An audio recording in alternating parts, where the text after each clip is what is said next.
Jaringan tumbuhan. Kita semua tahu bahwa tumbuhan merupakan makhluk hidup yang dapat bernafas, menghasilkan makanan sendiri, dan tumbuh tak terbatas. Jadi bagaimana tumbuhan melakukan proses ini? Tumbuhan terdiri dari 3 organ utama, akar, batang, dan daun. Organ-organ ini terdiri dari berbagai jaringan yang melakukan fungsi-fungsi. Sejumlah sel besar khusus bersama-sama membentuk jaringan. Jaringan diklasifikasikan menurut struktur dan fungsinya ada 2 tipe dasar, yaitu jaringan meristem dan jaringan permanen. Mari kita lihat pada jaringan meristem. Jaringan ini merupakan jaringan yang membantu dalam pertumbuhan tanaman, karena jaringan meristem memiliki kemampuan untuk membelah.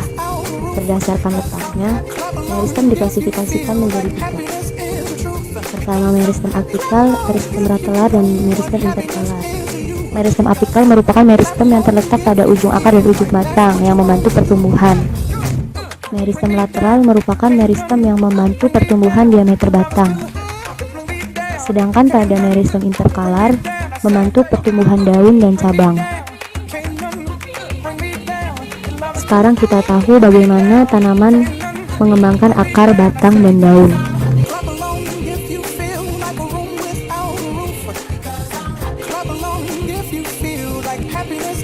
Selanjutnya, mari kita cari tahu jenis jaringan yang membantu tanaman dalam memperoleh nutrisi.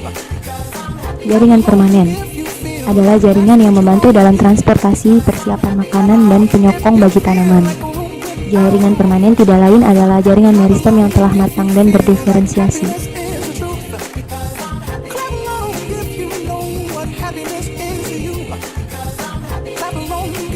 Berdasarkan kesamaan selnya, jaringan permanen dibedakan menjadi 2, yaitu jaringan permanen simpel dan jaringan permanen kompleks. Dikatakan jaringan sel sederhana karena berasal dari sel yang berasal dari asal yang sama dan bentuk yang sederhana. Berdasarkan fungsinya, jaringan ini dibagi 3, yaitu parenkim, kolenkim, dan sklerenkim. Jaringan parenkim memiliki bentuk oval dan bagian dinding sel tipis. Jaringan ini membantu dalam proses fotosintesis, penyimpanan, dan membantu tanaman air mengapung. Jaringan ini dapat ditemukan di akar, batang, daun, dan bunga. Jaringan kolenkim terdiri dari sel hidup dan memanjang. Jaringan ini memberikan elastisitas, dukungan mekanik. Jaringan ini ditemukan terutama pada korteks batang dan daun. Jaringan sklerenkim terdiri dari sel-sel yang mati dan memiliki dinding sel yang tebal. Jaringan ini melindungi tanaman. Jaringan ini terdapat di batang, daun, dan buah. Nah, sekarang beralih ke jaringan permanen kompleks.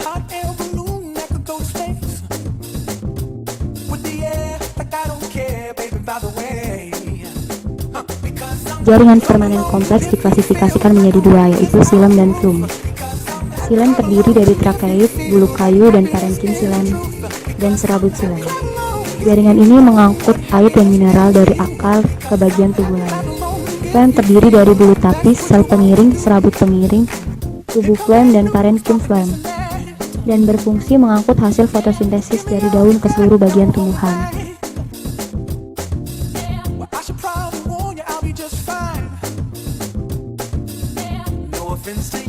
Percobaan yang membuktikan bahwa akar menyerap air. Bahan-bahan yang diperlukan adalah tabung reaksi, air, bibit tanaman kacang polong, minyak, dan kapas. Metode: ambil 2 tabung reaksi dan beri label nama A dan B. Lalu beri air pada tabung A. Masukkan bibit tanaman kacang polong. Pastikan hanya akar dari tanaman ini yang terendam di air. Masukkan minyak hingga menutupi permukaan air. Minyak tersebut akan menghalangi air untuk menguap. Tutup tabung reaksi dan tanaman di dalamnya dengan kapas. Lalu, beri air di tabung reaksi B dan tambahkan minyak seperti pada tabung reaksi A. Tutup juga mulut tabungnya dengan kapas seperti pada tabung reaksi A. Perbedaan di antara kedua tabung reaksi itu adalah pada tabung A terdapat tanaman, sedangkan pada tabung B tidak terdapat tanaman. Samakan tinggi air kedua tabung reaksi tersebut dan letakkan kedua tabung di tempat yang hangat dan kering. Setelah 1 hari, kamu akan melihat bahwa tinggi air di dalam tabung A telah turun, sementara di tabung B tidak ada penurunan tinggi air. Menunjukkan pergerakan air pada tanaman. Percobaan bahan-bahan yang diperlukan: tanaman pacar air, gelas piala berisi air berwarna, Metode, ambil ranting tanaman pacar air yang ada bunganya, taruh ranting tersebut pada gelas piala yang berisi air berwarna. Setelah beberapa jam, kamu akan melihat mahkota bunga dari yang tadinya putih berubah menjadi berwarna. Kesimpulan, kegiatan ini menunjukkan pergerakan air pada tanaman.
It might seem crazy.